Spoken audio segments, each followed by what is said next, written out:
From a combat perspective, I always, and I still feel like the meat and potatoes of any God of War game is combat.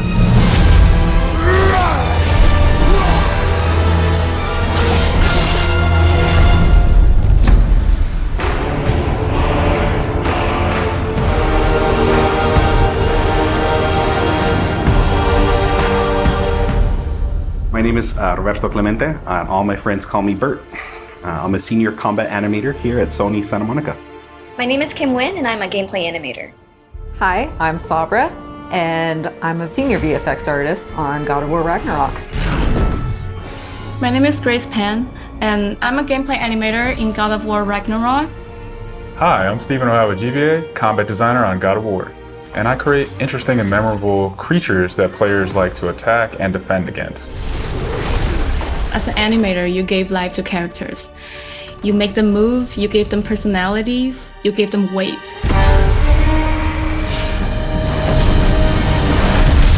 My role as a VFX artist is to put the power behind a move. You are in control of fire and earth and water and wind. Whether you are throwing your axe or on the receiving end of an enemy spell, VFX is what really gives the movement and the danger to every move that a character or enemy makes. I work really closely with the design team and the tech art team on this project specifically. We actually work a lot with camera, along with the guidance of our great camera team, so I find myself doing fight choreography sometimes. One of the most challenging parts about being a combat designer isn't the technical implementation of creating a creature, but it's really navigating that line between frustrating and engaging.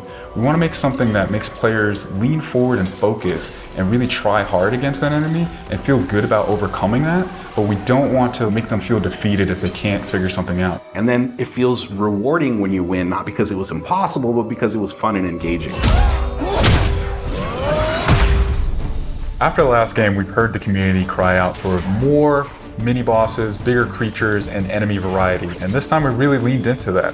So in God of War Ragnarok, you're going to be traveling to all 9 realms, and each realm is going to have like its own theme of enemies that are very unique to that space. For example, in Alfheim, we're familiar with the Dark Elves, but this time around we're going to be fighting Light Elves, such as the Light Elf Warrior.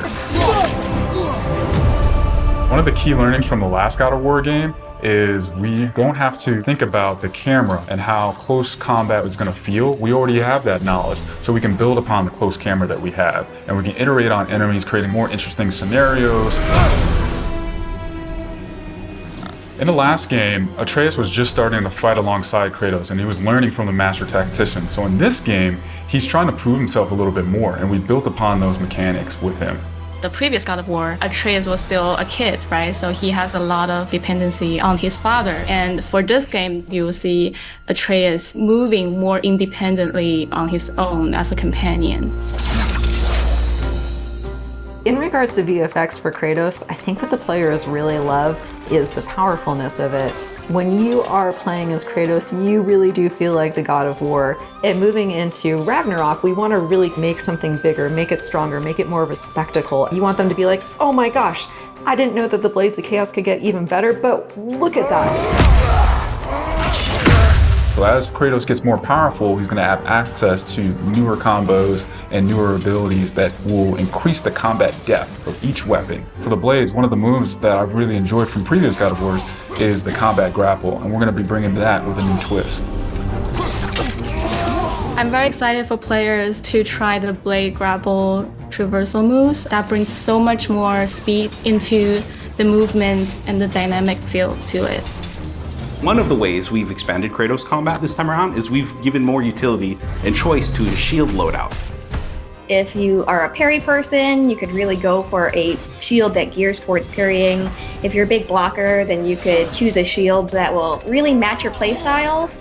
One new mechanic or element that I'm really excited about is these combo finishers. Building up the stun meter this time around is going to lead to different ways to basically decapitate the enemy.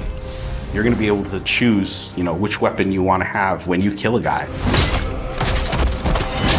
Another feature that we've added for Kratos is his new pre-fall attacks. You could jump off a ledge, and if there's an enemy below you, you could slam down on him. There's such an emphasis on verticality in some of these fights that it's super engaging. And as Kratos, now that you have so much mobility and that you can also take advantage of that verticality, I think it just adds such another interesting layer to a fight. In God of War Ragnarok, we've enhanced the Kratos and Atreus duo. He's going to initiate a little bit more, be aggressive. He's going to fight alongside you, and sometimes even surprise you with his combo abilities too. Some of the new expanded companion actions that you'll see Atreus do leverage the fact that he's older now, he's bigger now. And he's different from Kratos, so his magic has a different flavor. Not only that they fight side by side together, there are also a lot of mini games and player interaction moments. For example, like the puzzle systems and the set pieces. You definitely will see a lot more collaborations between father and son.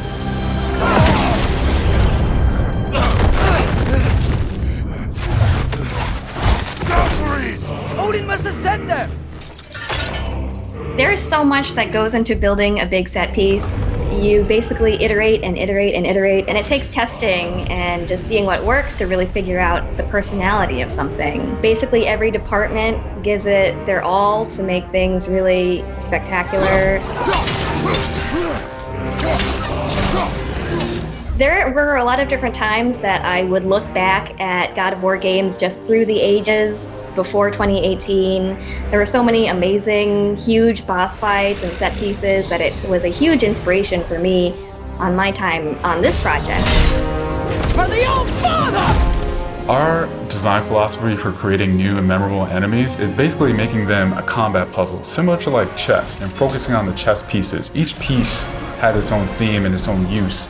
You need to be able to see what's happening in an instant and be able to react as the player. There's a couple of different ways that we go into making an attack very readable for the player. Sometimes we add a signature audio cue, or we'll add the different rings, such as what we did in the last game, that lets you know that this attack is unblockable, you need to dodge it. There's so many different ways that VFX really helps not just show what an enemy is about to do, but show who the enemy really is.